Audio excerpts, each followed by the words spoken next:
The year was 1865, and the plains lay brittle under the weight of summer heat. Dust rose in slow spirals as a lone rider pressed his horse toward the town that squatted against the horizon like a tired animal.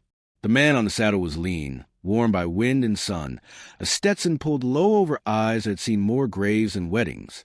His name was Matthew Cole, though in these parts a name didn't count for much. What mattered was the way a man carried himself, and Cole rode with the weary dignity of someone who had buried more than he cared to remember. The town was small, nothing more than a scatter of wood, and tin that clung to the main street. A saloon leaned sideways as if too drunk to stand, and the trading post sat square in the middle, its roof patched with shingles that never matched. The sound of boots on boards carried through the air, mixed with the distant whinny of horses, and the sharper clink of bottles from behind swinging doors. As Cole's horse slowed, men turned to watch. Their stares were heavy with suspicion, the kind reserved for strangers who might bring trouble with them. Cole dismounted, tying his horse to a post where 3 others stood restless. He brushed dust from his coat, though it hardly mattered. Dust clung like guilt out here, and no man could shake it free for long.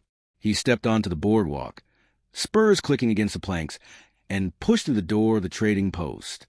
Inside, the air was thick with smoke from an old stove in the corner. Shelves sagged under sacks of flour, beans, and tins that bore labels rubbed near clean from handling. A handful of men loitered near the counter, their voices low, their laughter sharper than knives. Cole walked steady to the front, laying down a few coins for coffee beans, bullets, and tobacco. He counted his silver with care. It was all he had left after months drifting across plains that swallowed men whole. He had just closed his palm around the goods when the door creaked again, letting in a slice of sunlight. A hush fell across the room. Every head turned. A woman stepped inside, young, yet worn down by hunger. Her dress, once white perhaps, now clung to her frame in tatters. A faded shawl wrapped around her shoulders, and she clutched it tighter, as if it could shield her from the sneers already curling across the men's mouths. She moved to the counter, her voice barely a whisper. "Please, sir, just a loaf. My money will come." The storekeeper looked her over, lips curling in disdain. "No credit here. Not for you."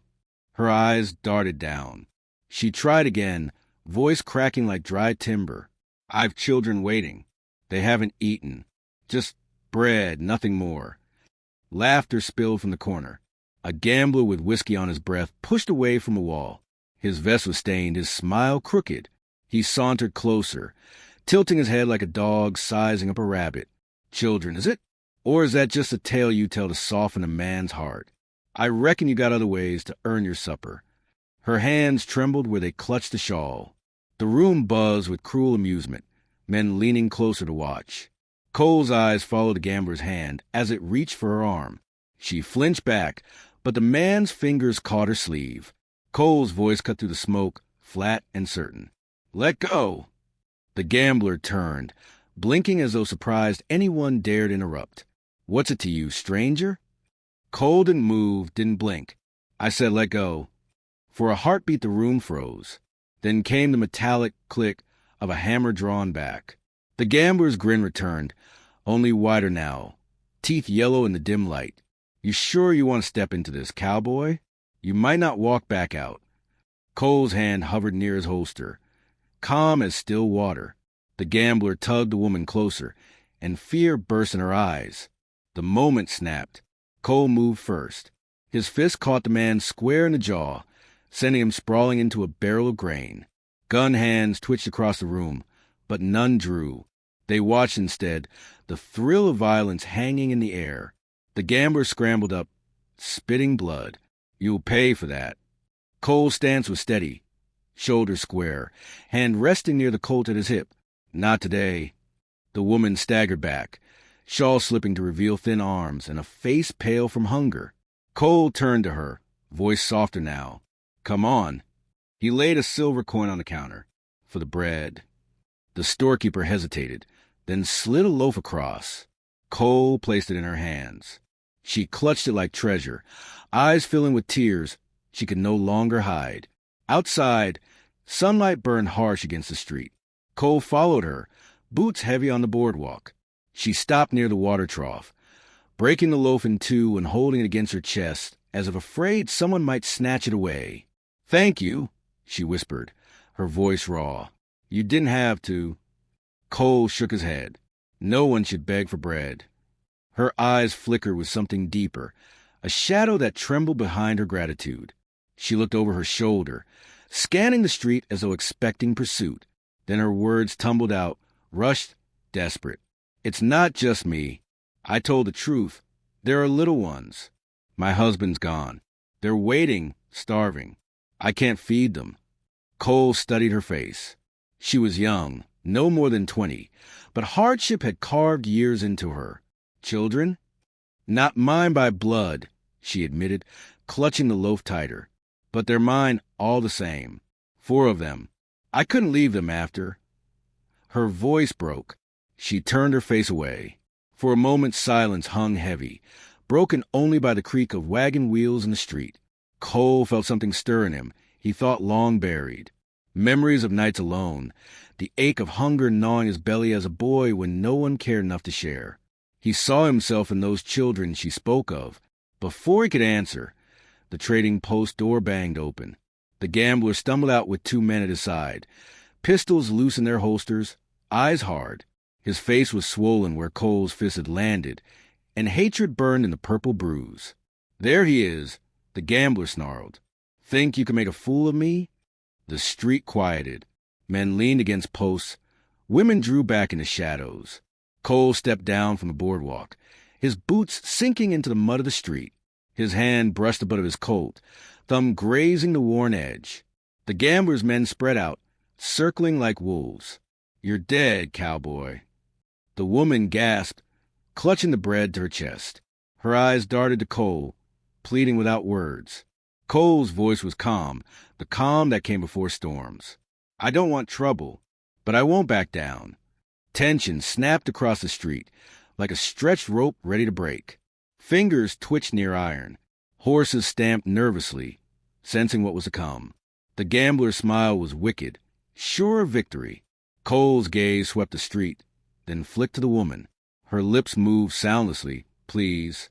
Without warning, Cole grabbed her hand. "Move."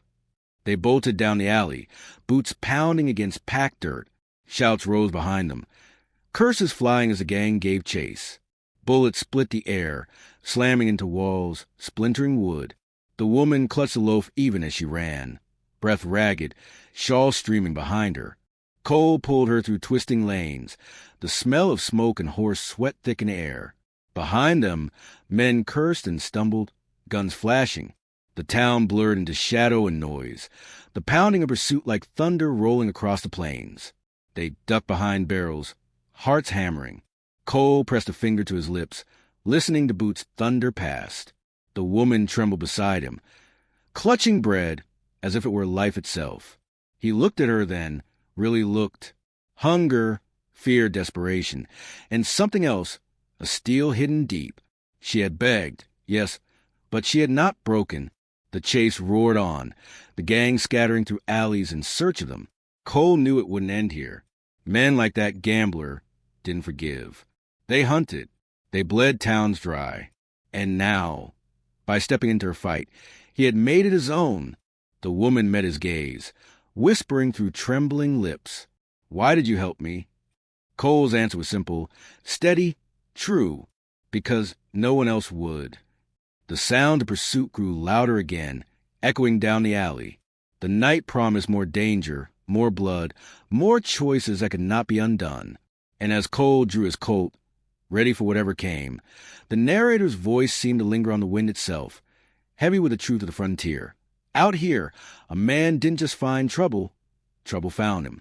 The night bled into dawn as Matthew Cole and the woman hurried from the town's edge, the echo of pursuit chasing their heels. The plains stretched wide and merciless before them, their only cover the low roll of sagebrush and the distant shadows of cottonwoods hugging a creek. The woman's breath came ragged, the loaf of bread still clutched in her arms as if it were treasure. Cole urged his horse forward, pulling her up behind him in one smooth motion. Her shawl whipped in the wind as the gelding surged ahead. Behind them, curses rang out and shots cracked like whips. but distance soon muffled the danger into silence. Cole did not speak for a long while. The sound of hoofbeats carried them into the wilderness, where the horizon swallowed the town and all its dangers.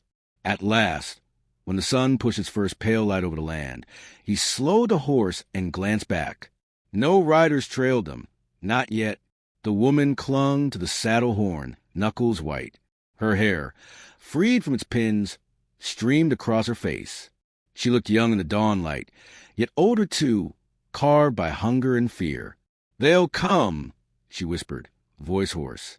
"They won't let it rest." Cole nodded. "I know." He guided the horse toward the distant line of cottonwoods. "Where's home?" She hesitated, then pointed east. "Not far. A cabin, though calling it that feels generous. It leaks when it rains, creaks when the wind blows. But it's shelter. Children waiting?" "Yes." Her voice broke. "4 of them. They'll think I failed again." They rode in silence until the cabin came into view. Nothing more than a leaning shack on the edge of a clearing, its roof sagging, smoke long since absent from the crooked chimney. The sight of it tugged something in Cole's chest. It was a place on the edge of falling down, just like the woman who clung to him. When they reached it, the door swung open with a groan. For children spilled out, their faces pale and thin, eyes wide with hollow hunger. The oldest, a boy of perhaps 12, stopped short when he saw Cole. He held a stick like a weapon, jaw clenched in defiance. The woman slipped from the saddle and rushed forward, clutching the bread tight. "It's all right," she told him, her voice thick with tears. "I brought something. Eat, darlings, eat." The children swarmed her, their small hands reaching, their eyes desperate. She tore the loaf into pieces with trembling fingers, careful to give each child a share. They devoured it with quiet ferocity, crumbs falling against ragged shirts. Cole dismounted slowly, watching the scene unfold. He had seen hunger before, but there was something in the way these children ate that tightened his throat. Not just need, fear too, the fear that once the bread was gone, there would be nothing again. He felt the weight of it press against him like an old wound. The oldest boy eyed him warily. "Who's he?"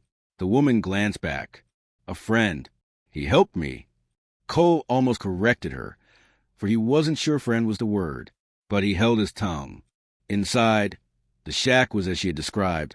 Bare walls, a roof patched with tar paper, a single table with one leg shorter than the rest. A cold stove stood in the corner, ashes gray and lifeless.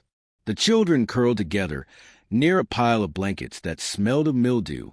Cole removed his hat, turning it in his hands. The woman set the last of the bread down, then leaned against the table as if her strength had run out. "My name is Clara," she said finally, her voice quiet. "Clara Jennings. I'm married young. My husband went chasing gold 2 winters ago. He never came back." Her gaze dropped to the floor. "These little ones lost their folks to fever. I couldn't leave him in the street, so I kept him here. Been keeping him alive any way I can." Cole nodded, letting the words settle. "And now the gambler from town wants revenge. He'll come. He won't forget." Clara's eyes closed, weary. "I know." Cole stepped to the window, scanning the clearing. "We'll need to be ready." The boy, the oldest, straightened. "I can fight." Cole studied him. The boy's arms were thin, but there was fire in his eyes. He remembered himself at that age, clutching a rifle that felt too heavy, trying to be a man before his time. Cole crouched to meet his gaze. "What's your name?" "Eli." "Eli, a fight's coming. Best thing you can do is listen and stay steady. Fear kills quicker than bullets." Eli's jaw tightened. He nodded. The day wore on. Cole showed Eli how to check the rifle prop against the wall, its stock worn smooth by use. He taught him to keep low, to count the bullets, to steady his breath before pulling the trigger. The boy listened close, eager, though the weight of responsibility shadowed his young face. Outside, the sun swelled high, heat pressing down. Cole set traps along the brush line, small warnings that would snap if anyone drew near. Clara gathered water from the creek, her shawl fluttering in the wind. The children played quietly, too weary for laughter but drawn to Cole's horse, stroking its mane with shy hands. As the sun dipped low, clouds rolled heavy across the sky. The wind sharpened, carrying the smell of rain. By nightfall, the storm broke. Rain pelted the roof, leaking through cracks, dripping onto the dirt floor. Thunder boomed so close it rattled the walls. The children huddled near the stove, whimpering. Clara tried to soothe them, but her own hand shook as she struck match after match, each sputtering out against damp wood. Cole knelt beside her, steady. "Let me?" His calloused hands worked with patience, shielding the flame until it caught. The fire flickered, then grew, spilling warmth into the room. Clara sagged with relief, the glow reflecting in her weary eyes. "You've done this before," she murmured. Cole stared into the flames. "More times than I care to count." The storm howled through the night, water dripping, wind shrieking against the boards. Cole sat awake, listening to every sound beyond the walls. He thought of the gambler, of the hatred in his eyes, of the men who would not rest until blood was spilled. Near midnight, a low growl cut through the storm. Cole rose, rifle in hand, and stepped to the door. A pair of glowing eyes shone in the darkness. Wolf, lean and desperate. It circled, teeth bared, hunger driving it close. The children whimpered, clutching Clara's skirts. Cole lifted the rifle, sighting steady. One clean shot cracked through the storm, and the wolf fell silent in the mud. The echo carried, rolling across the land. Cole's gut tightened. He knew the sound would draw more than just wolves. Men would hear it, men already hunting. He shut the door, bolting it with a grim hand. Clara's voice was barely a whisper. "They'll find us now." He nodded, eyes hard. "Then we'll be ready." The fire burned low, shadows dancing against the walls. Clara sat beside her children, her shawl wrapped tight, her eyes never leaving Cole. He leaned against the window, rifle close, watching the storm fade into uneasy silence. The night felt heavy with the weight of what was coming. In that silence, Clara spoke again, her voice soft but steady. "Why did you hold me back there? You could have walked away." Cole kept his gaze on the darkness. "I've walked away before. Too many times." He glanced back, eyes meeting hers. Didn't sit right to do it again. She held his stare, something unspoken passing between them. Gratitude, perhaps, or the beginnings of trust. Then she looked away, cradling the smallest child against her chest. The storm drifted east, leaving the land washing clean, but the air inside the shack grew thick with the knowledge of pursuit. Somewhere out there, men saddled horses, following tracks fueled by revenge. And here, in this fragile shelter, a widow and 4 children clung to a stranger who had made their fight his own. Cole closed his eyes for a brief moment, exhaustion pressing against him. Yet even as sleep tempted him, he kept one hand on his rifle. Out here, mercy was rare, and dawn would not bring peace. When the first light crept through the cracks in the walls, Cole was already awake. The children stirred, restless with hunger, their stomachs empty again. Clara's face was drawn, though her eyes still held a flicker of strength. Eli stepped forward, determination stiffening his posture. "If they come, we'll fight." Cole studied the boy, seeing it in the echo of a man yet to be. He placed a firm hand on Eli's shoulder. "We'll fight, but we'll fight smart." The land outside lay quiet, yet every rustle in the grass, every call of a bird, carried with it the edge of danger. Cole knew the gambler's men were out there, closer with every hour. And though he had always been a man alone, drifting with the wind, he felt now the pull of something different, responsibility, sharp and heavy, binding him to Clara and the children. He had stepped into their lives, and there was no stepping back. The day stretched before them, uncertain and raw, and as Cole checked the rifle once more, his jaw set with grim resolve. Whatever came, he would meet it head-on, for in this broken shack, with hunger gnawing and enemies closing, the lonely cowboy had found something worth standing for. Dawn broke sharp over prairie, a thin blade of light cutting to the last tattered wisps of storm. The shack smelled of smoke and damp earth, the embers in the stove little more than a faint red glow. Matthew Cole sat at the window, hat tipped low, rifle resting across his knees. His eyes had not closed all night. Every groan of the wind, every crackle of the dying fire had set his jaw tighter, for he knew the quiet outside was not peace. It was waiting. Clara stirred from the corner where she kept her children close, her shawl wrapped tight around thin shoulders.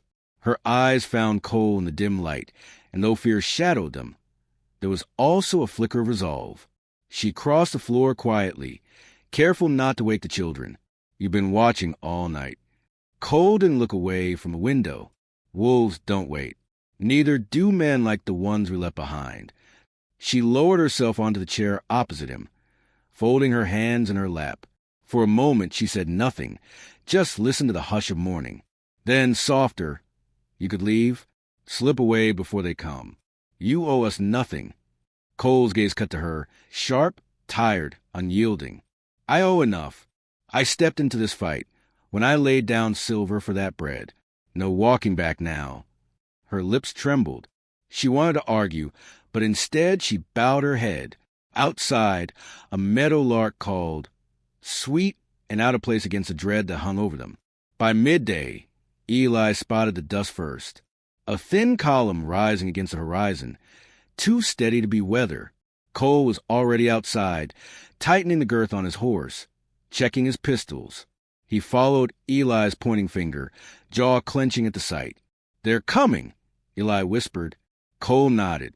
"Get your sisters inside. Stay low." Clara's heart seemed to hammer, loud enough to shake the rafters.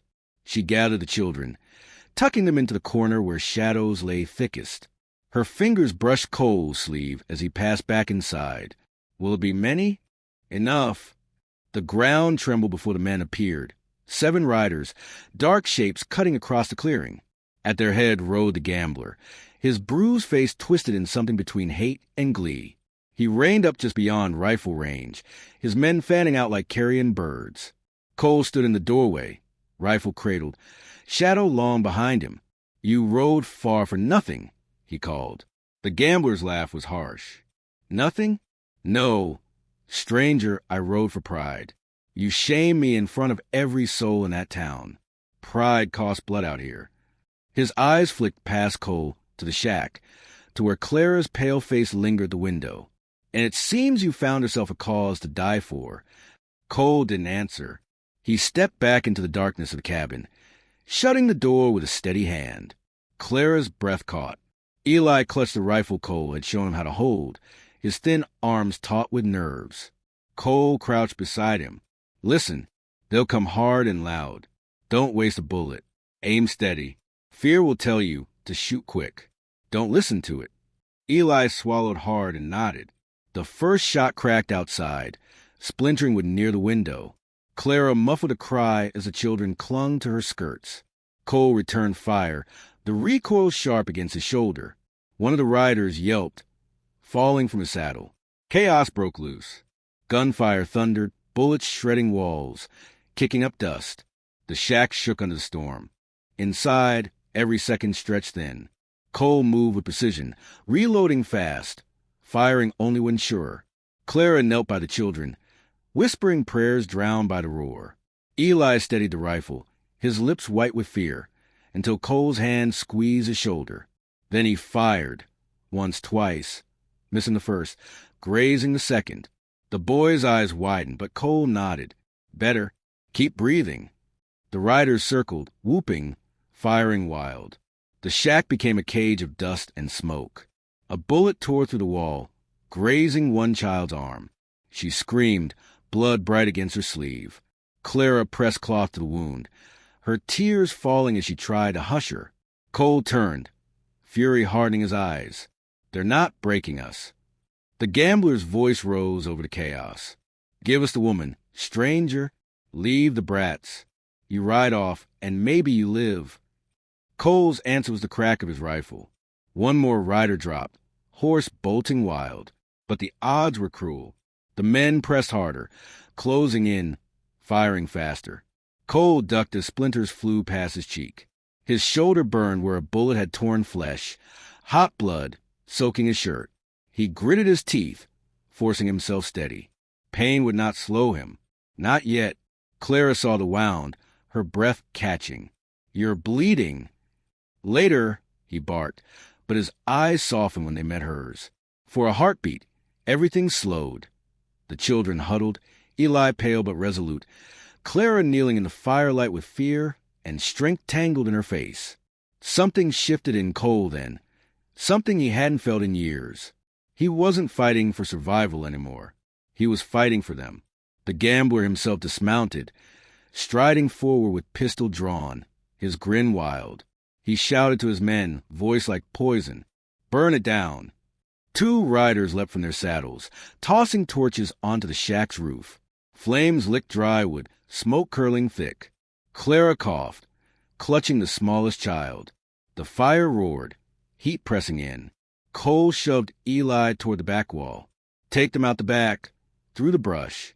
Keep low." Clara shook her head, eyes fierce. "Not without you." He turned to her, his face hard but voice quiet. "I'll hold them. Go." She gripped his arm, desperation burning in her. "If you stay, you'll die." Cole met her gaze. Better me than them. But Clara didn't move. Neither did Eli. The boy lifted his chin. "We fight together." For a moment, Cole almost argued. Then he saw it, the steel in their eyes. Hunger hadn't broken them. Fear hadn't either. They would not run from this. He nodded once, sharp. "Then we finish it." The fire spread fast, smoke choking the room. Cole kicked the door open, rifle blazing. Bullets cut the air, men shouting as horses screamed. He moved like a man possessed, each shot deliberate, each step measured. Clara fired too, hand shaking but aim true, the gambler's men falling one by one. Eli reloaded clumsily, firing from the doorway. His jaw was clenched, his young face streaked with soot, but he did not falter. Clara's daughters huddled behind, clutching one another, their eyes wide with terror yet fixed on Cole as though he were the only wall between them and death. When the smoke cleared enough to see, only 2 men remained standing, the gambler and one other crouched behind a horse. The gambler stepped forward, pistol raised, his smile cruel. Cole staggered from the doorway, bleeding, smoke curling around him. The gambler laughed. "You're finished, cowboy. Pride's cost you dearly." Cole's breath rasped, his rifle empty. He dropped it, hand going to his coat. But his fingers trembled, blood loss slowing him. The gambler's pistol leveled at his chest. And then Clara moved. She snatched Eli's rifle, lifted it with steady hands, and fired. The gambler's hat flew as the bullet grazed the skull, throwing him off balance. He spun, rage blazing, and in that split second, Cole drew. The Colt roared. The gambler staggered, eyes wide, mouth open in shock. He fell backward into the mud, pistol slipping from lifeless fingers. Silence crashed over the clearing. The last rider fled, spurring his horse into trees, leaving dust and fear in his wake. The fire crackled behind them, the shack collapsing in flames. Cole lowered his gun slowly, chest heaving, smoke curling from the barrel. His legs buckled, and Clara was there in an instant, catching him as best she could. His blood soaked her shawl, but her hand steadied him, her eyes fierce with relief and terror all at once. "You saved us," she whispered, voice trembling. "You gave us more than bread." He looked at her, the children behind her, Eli standing tall though his hands shook. His lips curled into something rare, a ghost of a smile. "Guess I did." The flames devoured the shack, the only home Clara had known, but none of them wept for it. They had survived, and in surviving, they had found something more than shelter. They had found one another. When the last ember died, they stood together in the clearing, the sky wide and red with dawn. Cole leaned heavy on Clara's arm, but his eyes were steady, searching the horizon. The narrator's voice lingered like wind across the plains, low and reflective. Out here, men fought for land, gold, pride. But the only battles that mattered, the only ones worth bleeding for, were fought for each other. And as the smoke drifted skyward, the lonely cowboy was lonely no more.